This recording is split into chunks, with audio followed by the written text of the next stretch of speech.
Happy Thanksgiving, everyone. Don't forget to be grateful today. I know it's cliche, but practicing gratitude is something that is very important. A lot of times we take for granted a lot of things that we have in this lifetime. This video is very symbolic for me because my Nonna just passed away and I was really close with her. I mean, I have a tattoo of her handwriting on me, and every week I would be at her house helping her cook or talking to her on the phone, and me and her were super close. So Two. All right, go ahead, Nonna. Okay. Yep.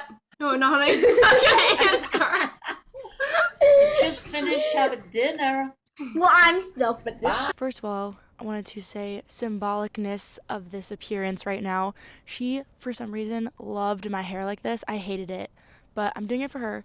It was on one, like just putting it on one side and kind of parting it down the side, because usually I have a middle part and I have it on both sides, but she loved this look, so I'm doing this for her right now for this video. And this is one of her sweaters, actually, that I found in her closet a while ago, and she let me have it. I love this sweater, but it's a little cold, so I layered it with a turtleneck. But yeah, that's these symbolic pieces of bringing her into this video right now. So hopefully she's with me somewhere right now. But I wanted to kind of make a video on the life lessons I learned from her, just kind of to help myself have closure and also help people out there.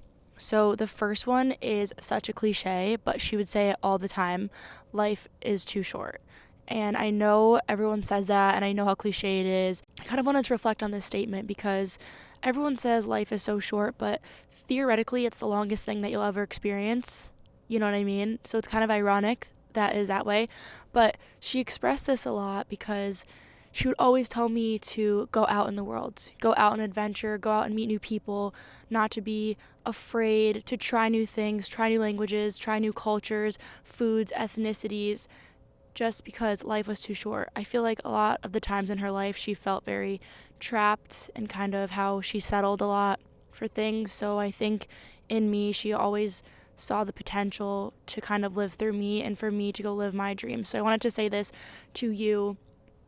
If you have something that you're passionate about, if you have a dream, if you haven't been out of your hometown, go out there, because you don't want to look back at these decisions when you're on your deathbed wondering, what if I did this? What if I did that?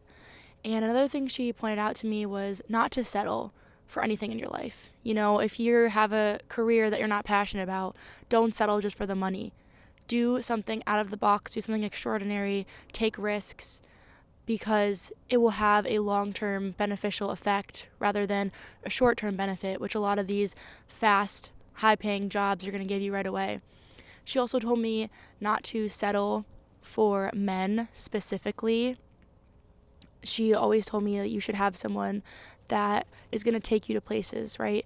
Is going to take you to Italy. And she always said with her husband, she would go to Italy and he would only want to see his family. And that always would really upset her because she wanted to explore the world. She wanted to see new things. And I feel like a lot of her life, she felt like she settled. Don't get me wrong. I mean, she created a beautiful family, and I wouldn't even be here to this day if it wasn't for her.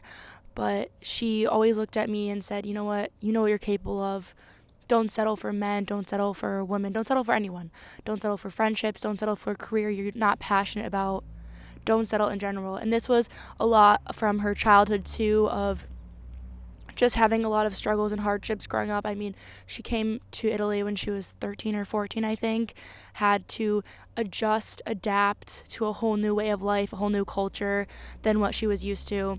And she also expressed to me not to listen to other people's opinions.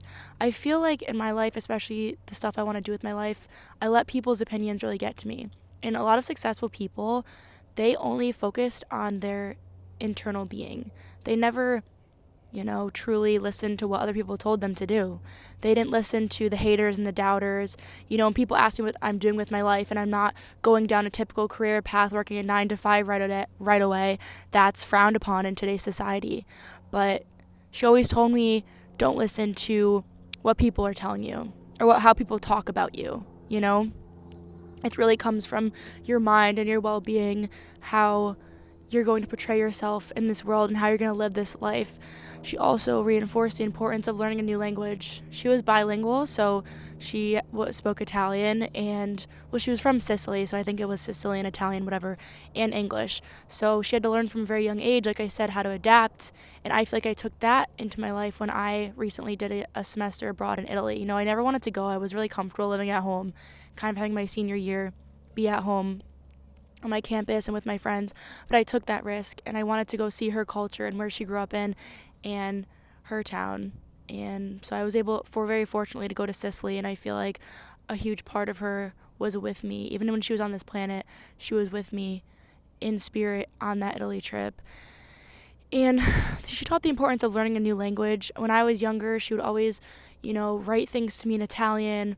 She'd always teach me new words, and I just love the language. I love the culture and the people.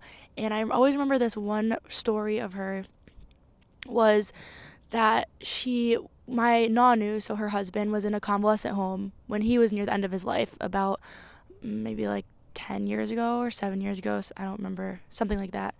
And she was visiting him one day, and the workers there were talking about her in Spanish, and they called her the fiery, red-hot Italian pepper. And because she knew Italian, she knew that they were shit-talking her and was able to turn around and kind of tell them off in Spanish, because she would always watch the Spanish television or the Italian television, the Food Network. She loved that stuff. But I thought that was a really funny thing, because the power of learning a new language, if I really push myself to the challenge and stick with it, and then I'm able to communicate with people in a different language and also know when someone's shit talking me, just a really cool experience. But she was a fiery Italian pepper. I mean, she had that fire in her, and I look at my life and myself and how much passion I have for things I want to do and kind of how much fire and drive I have, and I feel like a lot of that really stems from her.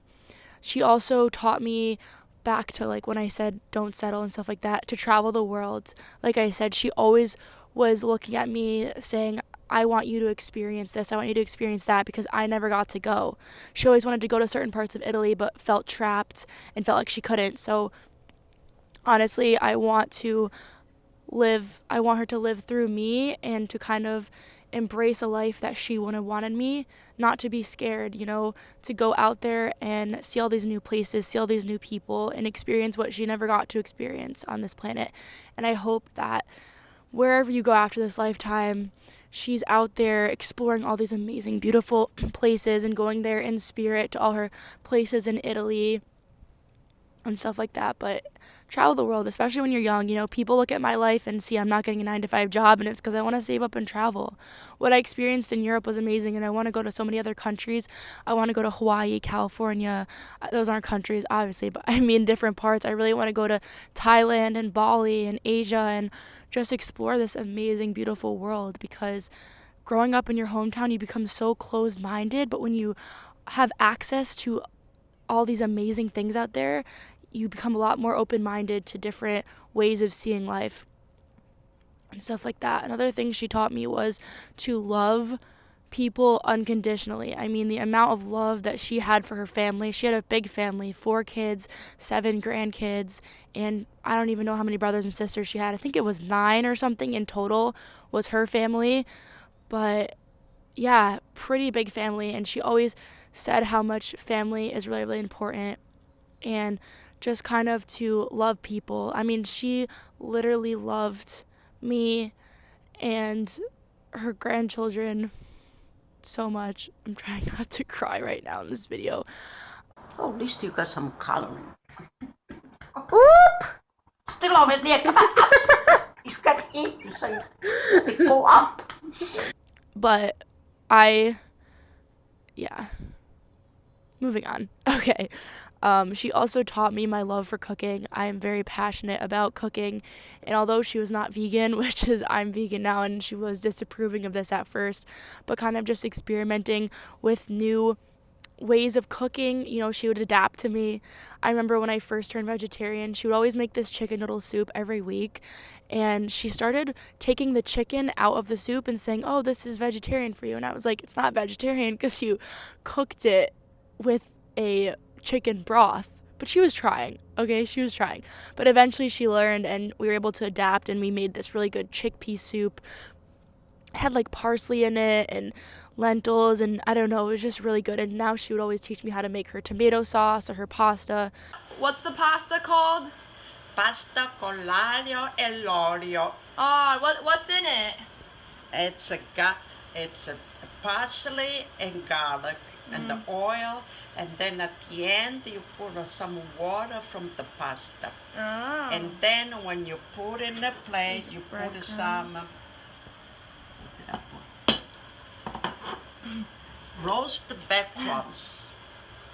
So those were all yummy things I got to try, but I really got my love of cooking from her, and she would always tell her friends how much we were similar. I mean, everyone said we looked alike, and she would always tell her friends how much I loved cooking and how much I looked up to her. And really the power of how food brings family together, you know? Now whenever I have people over, I just want to spread that love of cooking, and kind of what she gave me. My hand is freezing right now. It's turning red. But yeah, just how she would host every week dinners for us and our family, and my cousins would come, and it was really just a very beautiful thing of how much cooking, especially in the Italian tradition, brings people together. If you're Italian, you definitely know what I'm talking about when I say this. So I really just wanted to dedicate this video and almost really the rest of my life to this amazing woman. I mean, everything I do from now on is going to be for her. Whenever she felt trapped or alone, for when she suffered on this planet, you know, physically, mentally, and maybe spiritually. And everything I do from now on is going to be for her. And I just wanted to conclude by saying I hope to someday be half the woman. If you're watching this and had the privilege of knowing her, you know exactly what I'm talking about, how strong-minded and how determined she was, and just a really powerful woman. And to all my women out there listening to this, I just want to say there's so much power to your voice when learning to speak up for yourself, especially in today's society, learning when to say no to people, learning how not to settle in aspects of your life, not to settle for a man or a career or a lifestyle, going out there, exploring yourself, learning to grow and know yourself, and exploring this amazing planet that we get to call home. Because we don't know what comes after this lifetime. But I know I can feel her inside of me, and all of our ancestors are inside of us, and we're all healing together, and it's a beautiful thing. So I want to say, shout out Nonna. I know I'm your pride and joy. You're my pride and joy. And ti amo tanto. And I'll see you guys in the next video. If you have lost a loved one, I'm deeply sorry, and I feel your pain. And I hope you can take this time to reflect on their beautiful life and reflect on what parts stay inside of you at this time. Love you guys so much. Thanks for watching. The sun is now setting. Bye. What they call it? Rosalie, Josephine Rosalie. There was a girl, she looked like a face. Those people, they never hold. It's a video. Let me see how that picture come out. It's a video. Say something. It's a video. Say something? What do you want me to say? Oh, what a beautiful day. Oh, the sun is strong. Today is March 5. Oh my God, March 5. And I'm outside with my beautiful granddaughter, Rachel. And she's taking a video out of me that I look like Gypsy Rosalie. That's why Gypsy Rosalie. She was an old-fashioned girl. So I want her to take a picture of me when I look gorgeous. When I Nonna, get compliment. you always look gorgeous. Yeah, like the guy at the airport. He didn't believe I was 75. That was a compliment. I hope I find that guy again. I say, see, I'm still the same one. I don't know if I wear a wig. No, what's my own hair? I hate, much as I love it, the wig, but I hate that. said, no, I'm going to have my hungry. Yeah. You know what I have to do? Friday night, I hope I wake up 12 o'clock. I have to put those stupid balls on my hair until I get up at 3 o'clock in the morning.